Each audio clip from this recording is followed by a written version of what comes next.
Okay, welcome to another episode of the Essential Craftsman Podcast. I'm Nate. I've got my dad here and also Zane Cook.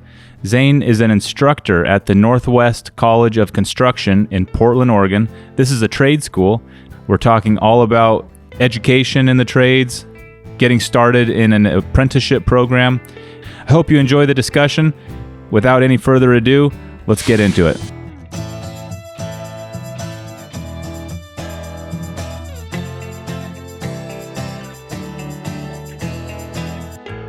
Most people have heard of a trade school, but that's maybe all they know. So kind of right. How do you give the overview to prospective parents or prospective students about what type of a school that is? For the older age group, they would understand it as a trade school for sure. I think CTE or there's different terminologies that are kicked around these days. It's a non-profit, non-union trade school.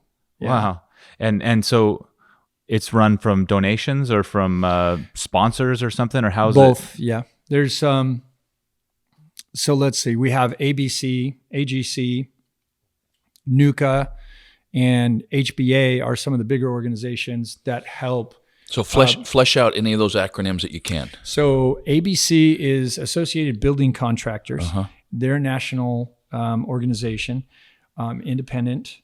And then there is AGC, which is Associated General Contractors. Yes, and I think I don't want to put my foot in my mouth here, but I think it is a slight more mix. There is some union presence there. I think so. But I think it's just an overarching organization for the trades, period.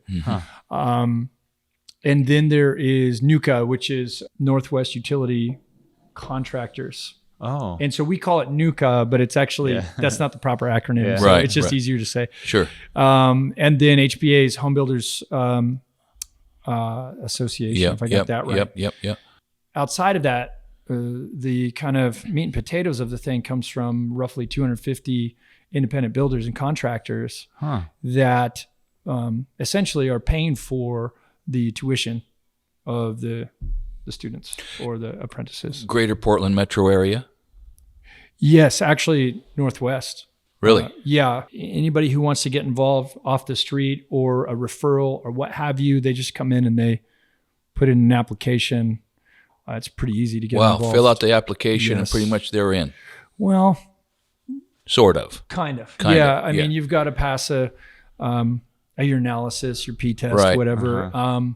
On a really extreme situation, we might ask someone to leave, you know, this kind of thing. But for the most part, it's pretty easy to if somebody involved. shows up and they're disruptive or they're not moving the program forward, you don't need them, right? And they wouldn't make it on a job site anyway. You know, it's kind of like economics, right? Malinvestment will find its way out the door. The tuition is free. Wow. The builders and the contractors are paying a certain fee per however many apprentices they are going to want or need, so that they can do, you know, these public works jobs, state jobs, et cetera.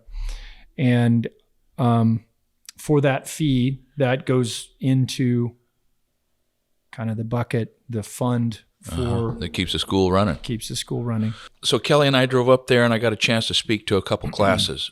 Yes. 2 or 3 classes. It was great.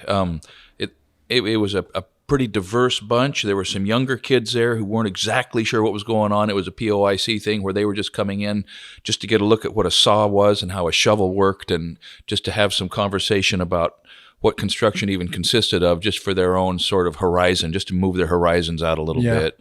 And then I was speaking to was there like 32 or 33 actual first-year apprentices? Yeah, that was my carpentry one. Yeah, class. and that was a great experience. I've never spoken to a room full of apprentices before, and they had smart questions and they were leaning forward and paying attention. So that's how we got acquainted. And part of our initial conversation was that a big part of the driver for the school was to help non-union contractors have access to public works jobs in the state of Oregon, because the state of Oregon requires an apprenticeship training program for the people who are on those public works jobs. Is that right? Yeah, in layman's terms, that works. Okay. And there's some details that, honestly, I'm not totally equipped to answer. We do have a BOLI, a compliance officer, who works there on site so I do the workforce stuff, outreach and events and, hands-on activities, as well as being an instructor. So I drive around quite a bit and do a lot of that stuff with high schools and other events, this kind of thing. Katrina Cloud is the bully compliance end of the deal, and she works with me with the workforce program as well. So she kind of understands the metrics of what the state needs to see by the builders and contractors. I see. And keeping all of us, them and us, all in compliance with what the state needs. To spell that out, the state won't award a contract to a construction company unless that company, along with their workman's comp and all the other insurances, they need to have a jobs apprenticeship training program as part of their organization, and basically they can put you guys down as their provider of that service. Yes. Wow. That's cool.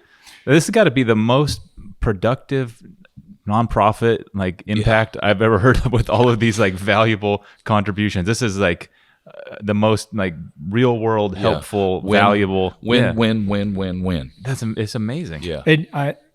And I've been there roughly 2 years, and it was amazing to me too. I've been a contractor and a builder in Portland for roughly 14, 15 years. And I think I just kind of caught wind of the school even being around. Yeah. I heard College of Construction, I don't know, 3-4 years ago. And I thought, I almost laughed. I might have laughed. What could that be? Yeah. I was like, what? Yeah. What is this? Yeah. And, but no, it's real. And I work there now. So wow. It's interesting. Yeah. And, while there's all these great wins about it, there's still yet another one. There's the free tuition. There's job placement. So you come in, it's absolutely free. It's not free to somebody, but it's free to the apprentice. Then they get the job placement. So we literally put them into a job. And then on top of that, they're going to get their journey workers card, the journeyman's card. And it's good in all 50 states. Okay. All of North America and 17 other countries. Wow. Is that right? That's a big deal. Is that for every trade, or a framing, a journeyman framing? Is that specifically that? So 9 different trades. Oh, okay. Kind of 8.5, I say. So we've got laborers, carpenters, heavy equipment operators, sheet metal, HVAC, concrete masons, or masons, brick masons, and then we have concrete finishers, sign hangers, and then I say 8.5. It's 9 because there's some sub trades in there that, like welding, for instance, is a certification process through the state. You don't necessarily, it doesn't have its own union anywhere. Oh, okay. But it's a great credential. Exactly. So we have a nice little, and I don't think, did I get to show you the lab at all down there? We just walked through it. You were talking about that's about to be kind of expanded a little bit. There's talk about maybe trying to do something there. So maybe I think we're close to maybe doing something there. So I say 9, 8.5, 9 different trades. So those trades that I mentioned are what we offer at the school. Okay. And most of that is based on the economics and the demographics. The union, the electricians union is strong, and the plumbing union is strong. But where we see that we need the most need to service our builders and contractors, or heavy equipment, those trades are in the highest demand. So while we're a nonprofit, we're still we've got to run it as a business, of course. And so supply and demand is a everyday So I've heard you mention a couple times up there in December when I was up there, and then out in the shop 2 or 3 hours ago, a 6 million job deficit in the trades looming, or here now, or coming, or what's the statistic on that? Well, I'm riffing a bit off of information that's been kicked around since 2008, 2009. It's all right. From all estimates, it looks like it might be worse. So from when I first heard, it was about 5.8 million jobs were needed to be filled across the U.S. and in the trades. In the trades, yes. And name a trade, that's what we're talking about, from electricians to road workers to you name it. Pipe layers to all of this. And so we need 5.8 million workers there's jobs that are available, but the owners of these companies, the bosses, they need qualified people to put into those jobs, and we just don't have that. Wow. So talk to us about the students. First of all, are they coming right out of high school? I'm guessing some portion, maybe not a finished high school, and are using a GED or you name it. They're coming in from every direction. Yeah. So I've had students from 17 to, I think my oldest student right now is 65. Really? I was going to ask if people are there to start a second career, later in life, and that maybe answers a third. Really?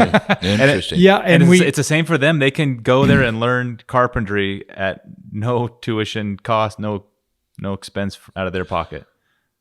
Wow, it makes me want to move to Portland and enroll. I know. That is just amazing. I mean, I saw on the website you're part of the curriculum is actually building. Looks like you're putting together an indoor framing house shed. Talk about that a little bit. What's the hands-on portion of that like, especially with framing, which is kind of a bulky trade, space. you know? Yeah. Well, we and space does get a little limited in that way. We have a lot of students. So and right now we're actually thinking about adding another carpentry course because the ratio can get a little tough there. Right. With the ratio from instructor to apprentice. Yeah. It's kind of tough, as you know, if you got a well-oiled 2 or 3 man crew and you're flying. Yeah. But how do you keep 8 guys busy? Yeah. How do you keep 30 busy is what I'm looking at.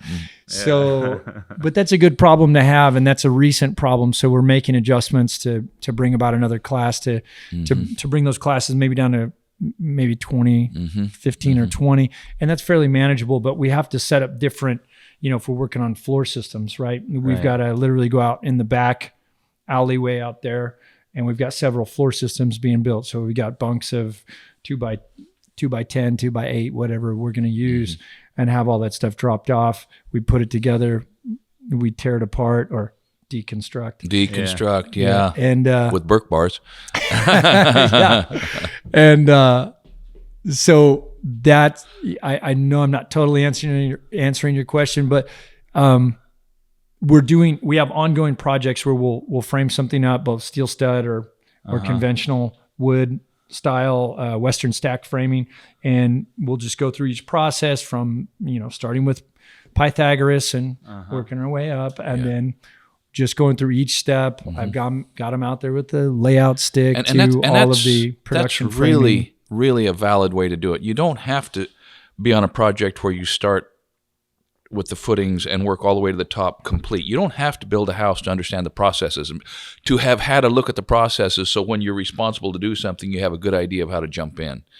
By the time they've seen some number of these processes, they begin to see how what they learned earlier applies to what they're being shown now, and the whole tradesman begins to emerge. Right? And that's where your channel comes in so handy very often, because I've got 4-hour chunks in the evening with these apprentices, and sometimes we just can't get through the curriculum in a timely fashion to where we can go out and actually get stuff built. So a lot of the time I'll pull in, okay, Scott's building a wall. Yeah. See what he did there? And I'll stop it, and you'll call it one thing, and I'll say, and you might hear it called A, B, C, D, E, or F as well, right? And here's another way to do that. And you see a couple, sometimes you see a couple lights go on. Oh yeah, I'm doing that on the job site right now.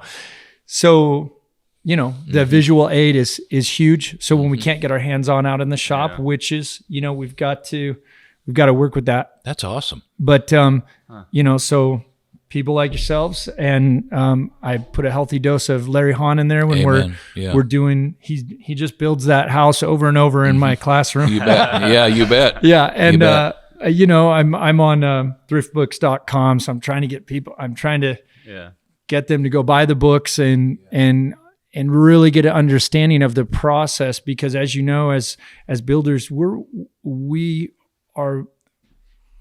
making and breaking our life on modules or models, paradigms, right? And a lot of people come in and they're really freaked out about math, And once they've realized the formula and they do it a few times, it's just riding a bike. And then they can apply that with their hands finally, not just on the whiteboard or the blackboard. It's what do you say to kids who are worried about math? I know that's a real, like, it's like a dentist, it's like, you got some people start sweating just when they think about it. And I'm guessing you have a large chunk of your students who have to overcome that to some extent. Yes. What's that like?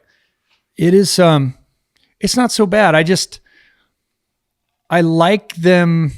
I don't want to let the cat out of the bag here, but I like them to have a little bit of honest nervousness. I think it's good. Performance anxiety about math is a huge deal. Having butterflies, and it's good to feel that, because let's face it, on a job site, you want to get everything with one shot, one kill. And every time you don't, that's money out. Yep. Right. That's right. And eventually it costs your job. Exactly. So I think a little bit of stage fright nervousness is really good, because it's usually the best teacher at the end of the day. And those guys will either, girls, people will flourish. And those who are just not feeling it, or they're not there yet, they'll either find their way out or find a different path for themselves. So or grab another gear. Exactly. Find another way.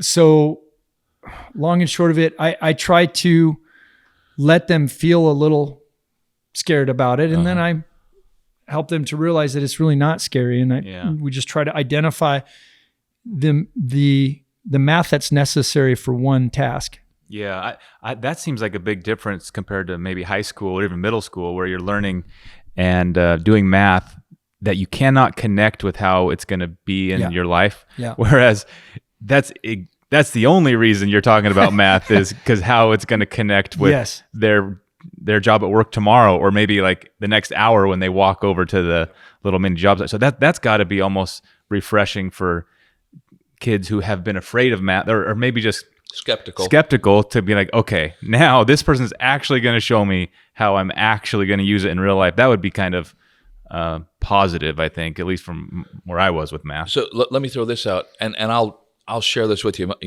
after the podcast. But I've met a guy through the channel named Steve Ellis, and he's in Texas somewhere, and he has geeked out about as far as you can go with math and carpentry. I've had full range of access to construction math. I've been able to manipulate as much as I've ever needed to, pretty much. But he's taken that right up to the maximum application all over the place. And he's gotten a lot of personal satisfaction out of it. And frankly, he's gone further with math than I ever felt compelled to. There was a certain point for me where I began to shortcut it with scribing and with jigs and templates.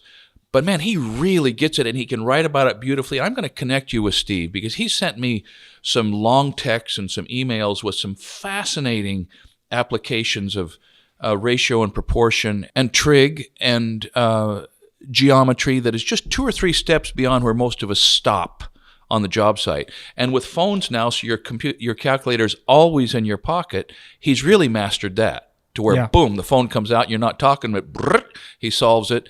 And I'm late enough in the game that I'm only going to be able to actually embrace a part of this additional opportunity he's handed to me, because I've got workarounds that for me are usually quite quicker now. But I'm going to connect you with Steve. I think you'll enjoy talking to him. He loves to. He's so passionate about this, right? So you guys will have some good conversations, I think. I'd love to connect with him. On that note too, I'd like to throw out a hats off to Jason Ramey at the school. You mentioned Steve might be geeking out on math. I would say Jason's right there. He's really a math whiz in the way of breaking it down to its most simple process, and just he's so excellent at showing, especially the later end guys, because he does a lot of the finished carpentry. He's kind of our master carpenter in house, and his math skills are awesome in that he can take the most complex ideas and break it down into very simple process of and really gets people to achieve on a whole nother level. And we'll start out, like you said, at basic math, and by year 4 they're doing trig and practical calculus, trigonometry. Yes. What a tool So that cool. is. Yeah. What a tool. Yeah. There's a great book out there, and it's been reprinted quite a bit by Will Holiday. Hopefully I don't get this wrong. It's the Roof Cutter's Bible. Yeah, yeah. Mm-hmm. Beautiful book. It's really well written. Mm-hmm. And there's also Math to Build On. It's a pretty basic title. book, but it's written by builders for builders. So what's that like? You were a builder for a lot of years and presumably worked with a lot of guys and employees, probably new ones who didn't have a classroom formal start in the trades. And now you are sending out students who do. So what's that like? I mean, there's probably guys listening who are kind of like, well, I could spend all these hours in the classroom, or I could go make money and learn on the job. So, how does that compare? You've seen both sides of it now. I think nothing really beats the school environment, honestly. Yeah. Because if I had, while I was running work at that level, which was, only a few years ago, had I been more involved with the school then, I would have been sending all of my employees to the school. Yeah. And here's the thing. Some apprentices show up and they're apprehensive about it. Yeah. They're just there because they got a job, right? Yeah. Mm-hmm. Just telling the truth. And that's fine. Nothing wrong with job placement. But even just that, and just sitting there compulsorily and, staring at the board while I rattle on about, Torx versus Phillips, they're getting more out of just that than not putting anything else into it, drinking a 6-pack and watching football. Yeah. I've often wished that I would have had So I got a pretty good construction education over a long time, but I have often wished, it would have been good for me to have gone through an apprenticeship, some sort of a structured curriculum for a while. I had a good friend that he and I only barely remain in contact who taught in the union apprenticeship program down in the Bay Area someplace. And man, he really got his head packed full of a lot of real specific technical answers that are handy to have. And I've often thought, that probably would have been worthwhile. And I was out on the job making a paycheck. But man, if there would have been an opportunity to do that and at nights go sit in a class and be exposed to those things that you might not run into until weeks or months or years down the road, why not? 4 hours once a week. Yeah. I just tell the apprentices, look, it's not school. It's an extension of your work on that day. I'm not an instructor or a teacher. I am, but I'm your boss for 4 hours. Exactly.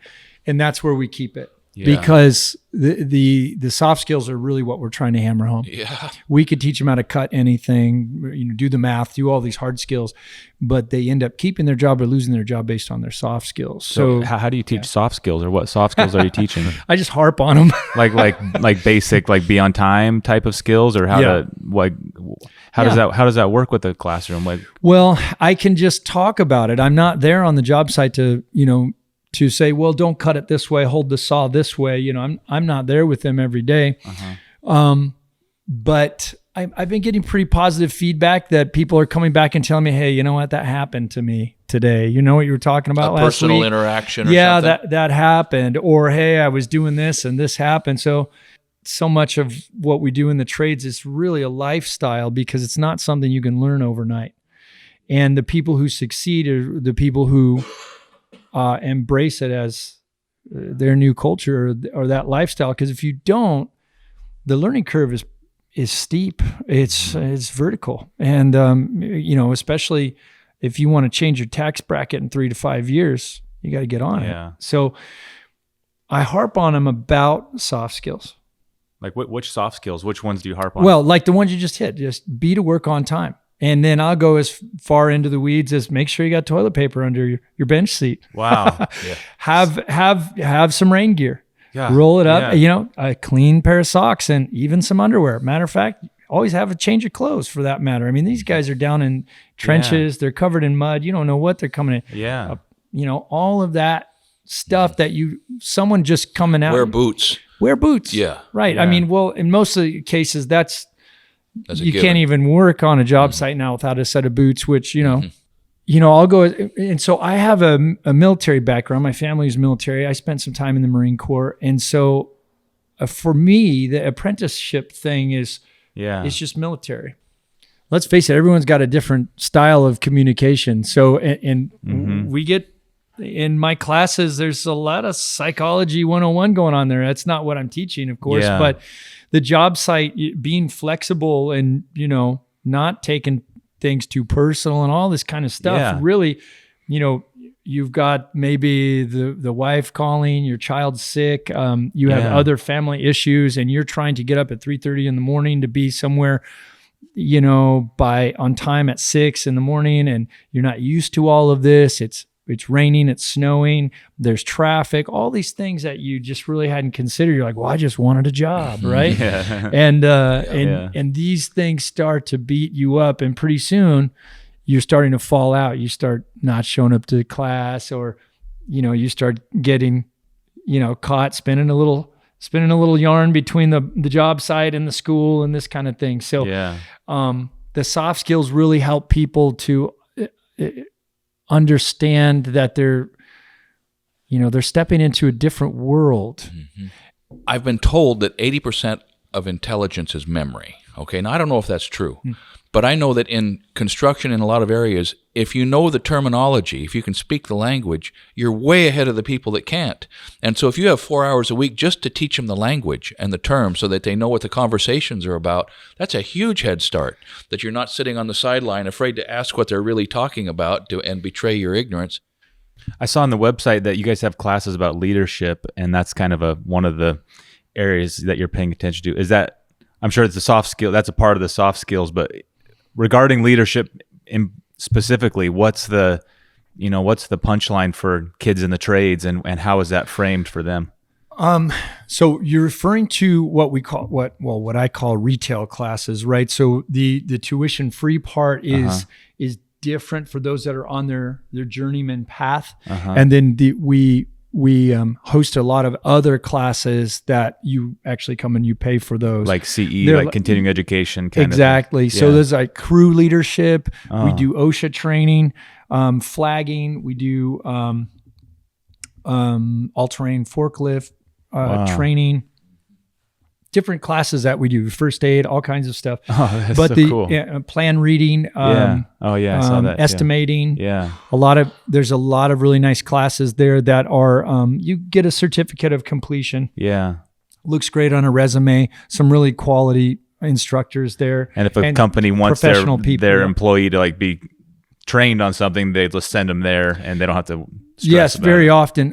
A lot of the training agents, that are affiliated with us, they'll send people there to do, forklift training or something like that if they're not hosting it themselves on site, which they do that often too. So it's kind of pick and choose a little bit in that way. But as far as crew leadership, that class, I think Miss Judy Betts is teaching that now, but that is a lot about the superintendent, your foreman, someone who's delegating work and how they interact with all different types of people. That's a big part of what that is. And meeting a lot of the OSHA standards, safety standards, and quality controls that would be, you need to be compliant. Yeah. In today's job sites, especially, public works job sites. Yeah. Especially public works. Yeah. Ouch. Now you had a dad, I heard you say. Yeah. And a granddad. Oh, yeah. But a big percentage of the people in your classes have not had that advantage, I expect. No, I don't think so. Yeah, so that's part of the Jiminy Cricket role that you're doing. Yes. You're providing a dad model for some of those guys and women. Maybe so, yeah. Important. In some, I would say that straightforward, yes, and others, they're further along in their... Sure, the 65-year-old doesn't need a dad anymore. No, he's like, come on, just give me that. Yeah. Are we going to take this test or what? What's the code? What's its code? No, I get all types. We've got people that are in there. I've got one individual is a scientist. I forget what she maybe a biologist or something like that. I had another guy who was a psychology. I think he either a bachelor's or master's degree. I forget. Right. all colors, all walks of life come through the door, and that way real it's really diversity. Cool. Yes, real diversity, not a politically and I think correct you saw interpretation. That. I think you saw that at this school, diversity. and it's a really very cool thing. Yeah, it is. Are there some really common misconceptions you have from new students or parents who are kind of feeling it out, from what people think of a trade school versus what it is, or maybe even what people think of working in the trades versus what it actually is? They are really just being hit and hit and hit and hit and hit with so many multiple layers of lifestyle shift. Yeah. New stuff. Yeah. Your back is sore. Yep. Wow. This It's going to take you 6 months to build those muscles. Nobody cares if you got a sliver, son. Yeah, exactly. Don't put plastic bags on your feet. Okay. That will eat up your toes and tear up the webbing, Yeah. Wow. You're going to have calluses on top of calluses, right? Yeah. You're going to be cut and you're going to be cold. You're going to be hot, and make sure you hydrate. All of these things are happening, and they're just under such a life shift. Yeah. And it's exciting to watch the people really embrace it, because let's face it, the money's pretty good. Yeah. And because of that, they can see it through the next day. In the Portland metro area, so we're down here in Southern Oregon, and it's a different pay scale down here. Mm-hmm. But we have prevailing wage, Bacon Davis, Boley, all of that. And those rates are what? They're in the probably $28 to $48 an hour range, something like that for the qualified tradespeople that go out. So some number of your people are just working private sector, though. Yes. Would you say it's 60% of that, or 70% of that, or what would you throw a number at that? What kind of money are these young people making when they get out there and are pulling their own weight? I don't have the exact metrics on that, and I think that again is probably a better question for someone like Katrina at the school. But I think it's safe to say that we're on average coming in right about $20 an hour. Mm-hmm, mm-hmm. And, if you figure from 17 to 35, that's not bad. That is not bad. That's base pay. You're free completely tuition. Wet behind the ears. Yep, $20, man. How are you going to beat that? But that's the base pay. Mm-hmm. And even if they're working on an independent job for a time, usually all of these people will end up on a prevailing wage job. I think about 50 to 60% of the time. So that means they're getting time and a half above that base rate. Mm-hmm. Really not bad. It's really not bad. And that's another, I try to get them to put together a 3 to 5 year plan, right? Yeah. What took you maybe 10, 15 years to get on that power curve and learn it, hard knocks. They've got the information there. What they need to try to catch up on is the actual execution of the work and being able to identify the models in which to pour a slab, build a wall, pull their weight, put up drywall, whatever it may be. Yeah. So in 3 to 5 years, we've seen people from 17 at 20 putting down a down payment on their first home, debt free. Mm-hmm. Wow. That's the kicker. That's awesome. No college tuition debt hanging out there. Yeah. No student debt. And whammo. Right. And one of the first things we were talking about in here was kind of those calculations is you've got back to the 5.8 million or the 6 million people that are needed for jobs across America right now. You have people who have gone to school and they are not using their degree. That's 75% is the statistic. Of college graduates are not 75% are not using the degree they went to college to get. And 2 of those years were just general ed anyways, where they weren't actually learning even what their degree was supposedly teaching them. And they get out and they go to have to deal with the very competitive job market in a low paying or a pretty low paying job. Yeah. But what's the real stinker is that they're paying back that student loan. So they're in debt. They're making not the best wage, Yeah. And they're giving it to pay off their loan. And a lot of them they're defaulting on those loans. Yeah. Or trying. Right? Yeah. Yeah, it's not going to, it's federal now. Yeah. You're stuck. They got to be, there's got to be like some real positive energy among these kids who found this school and are sitting there like connecting the dots like, oh, okay, so then I get this prevailing wage job and all of a sudden I'm making $50 an hour and here's contractors in every city who are making millions of dollars a year, with 25 trucks. The sky is the limit. There's got to be some, real optimism among these kids to just have a direction like that as opposed to, meandering through college or punching in a McDonald's. I think they are starting to really recognize, and I don't think it's any magic wand that we have at the school necessarily. I think the basic economics of the fun jobs are not paying so well, and the high demand for skilled labor is just driving the wages up. So I mean, just on a simple economic platform, they're doing better than they would be doing otherwise. And then even if they were thinking, well, I'm only making maybe $5 more than I was making before I came to do construction, but how much more resourceful you feel once you've completed building a project. You're like, wow, I can do that, and that's a whole nother detail there. So I think they are turned on. I think there's a lot of positive energy there. And I see a lot of people with tired but happy faces in the classroom, and they're making it. They're getting through the program. Sometimes the personality of an instructor or a teacher or just someone else and your personality line up in just a way that you can like really connect. And I'm sure you've had that with certain students and others just didn't connect. And so any school, any job site, and just life, there's that luck component where hopefully you can find somebody at some point in your life you can really connect to and just absorb. And when you're on the student or the apprentice side and you just got to like just soak everything you can out of that individual because man, that's lucky if you find that. Well, you can have a great model of a school.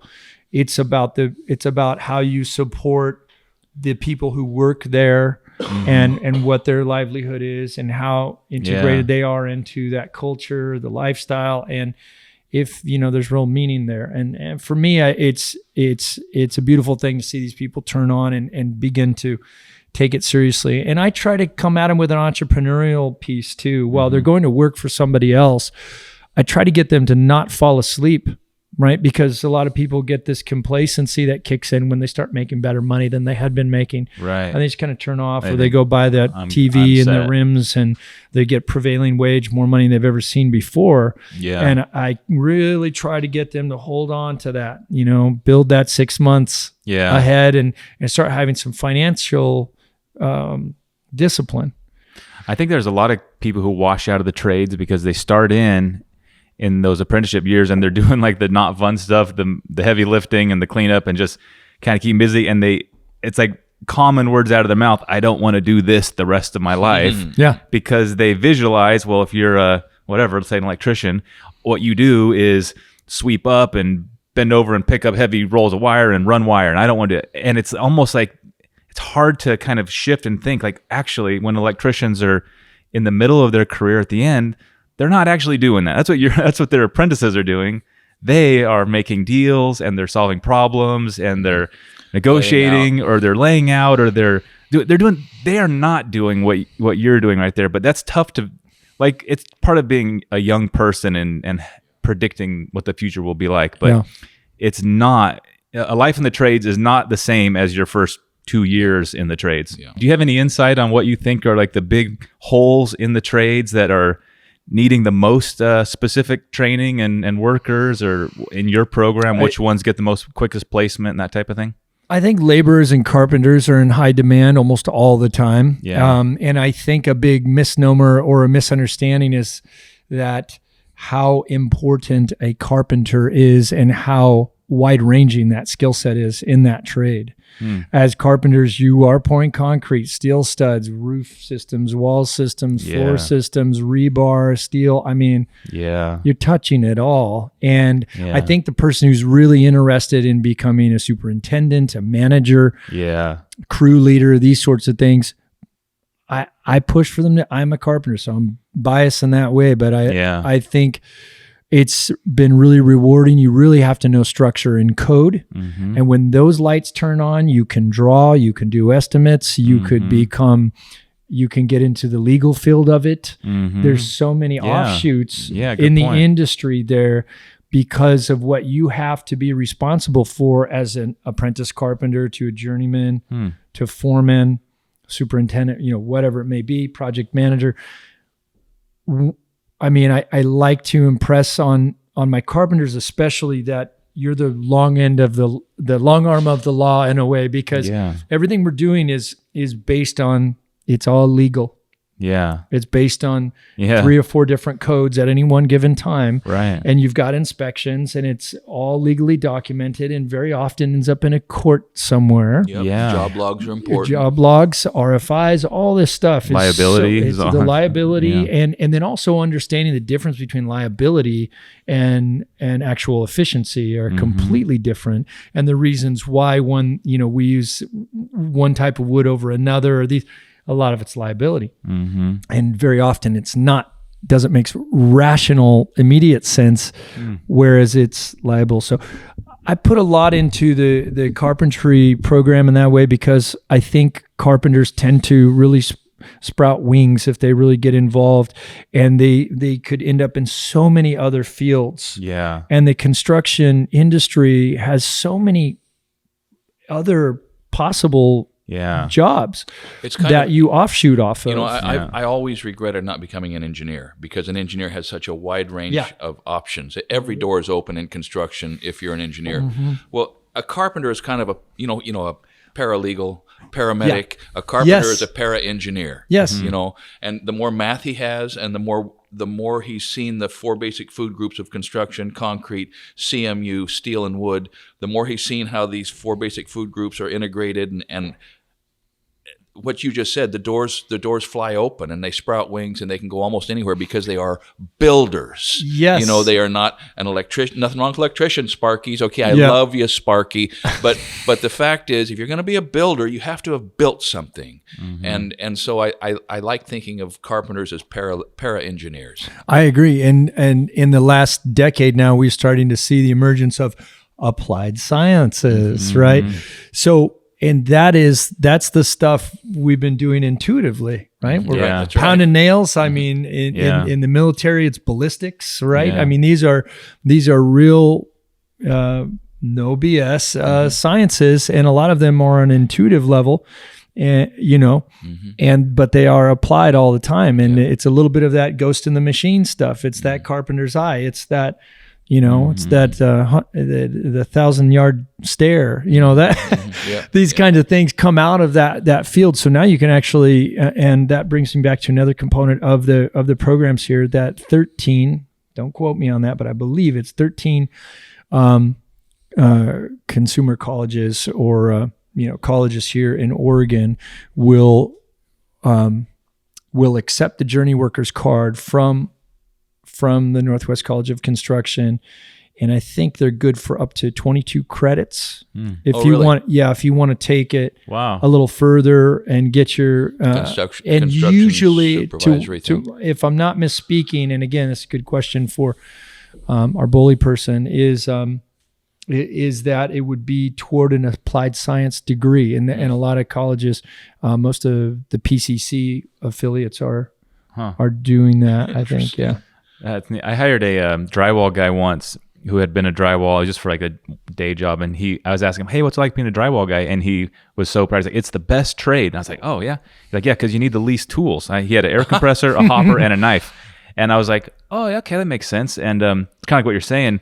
The downside of that is those are also the only tools he knows how to use. Whereas a carpenter, I mean, you use every tool. You gotta carry and own every tool, but there's a bonus to that. And this guy, he could use a drywall knife and a hopper and an air compressor.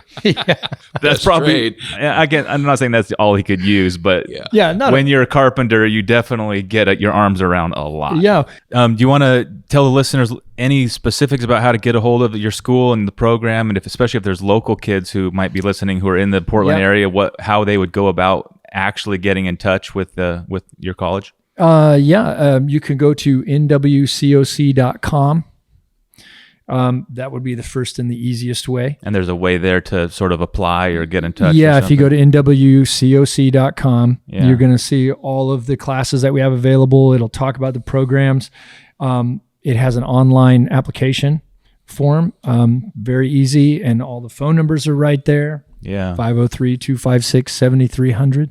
Yeah. So I can just tell you that after being on that little campus, and it's not a big campus, but there is an atmosphere of seriousness.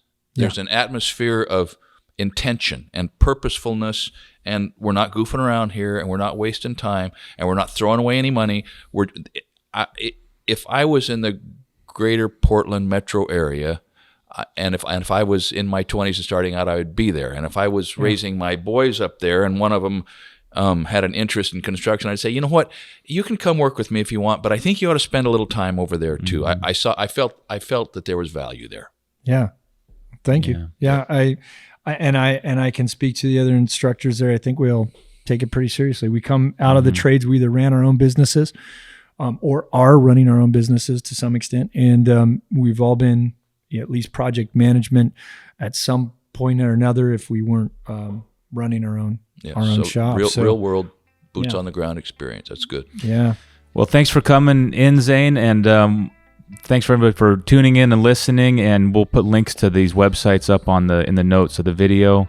Any last words from either of you about entering trades and trade schools? Actually, if there's comments we're in Oregon, if any of you viewers are in other states and have recommendations for other good trade schools in other parts of the country, put those in the comments too. Yeah. Maybe we'll get a little list there to help people who are not Oregonians. Great idea. All right, well, thanks again. We'll catch you next time. Thanks.